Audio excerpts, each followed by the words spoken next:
Hi there, my name is Lisa, and I'm a library technician over at the North Vancouver City Library. My favorite area to poke through, I guess, when finding something good to read is a 14-day collection, which is on the second floor, and it features all the newest publications that we get.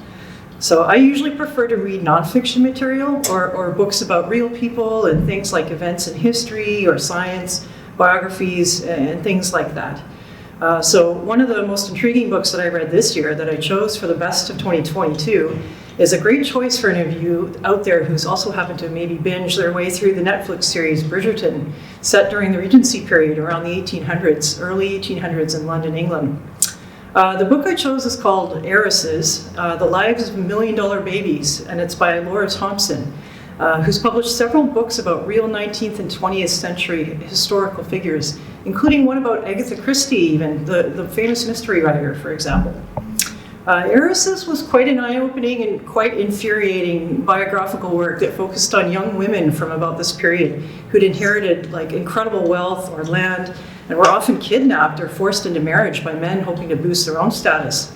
So the book kind of delves into the stories of several of these $1 million babies whose lives were like controlled by greed and the need of these less, fortuitous men who wanted their fortunes and their status.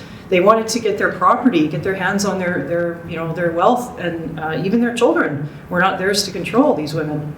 So the dark side of this was that many of the young wealthy women were forced into marriage or again kidnapped.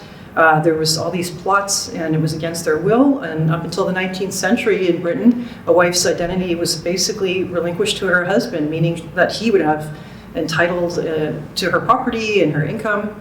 And if there were, eventually in time, there were laws that were established to help protect these women from these plots that kept them from their families and all their future prospects. So if you'd like to sink your teeth into something true life, historical drama at its finest, this is a book for you. It's available in both regular print and large print for extra drama. But thank goodness we've come a long way. So this is definitely one of the best books that I've read for 2022, and it required at least one renewal. Enjoy.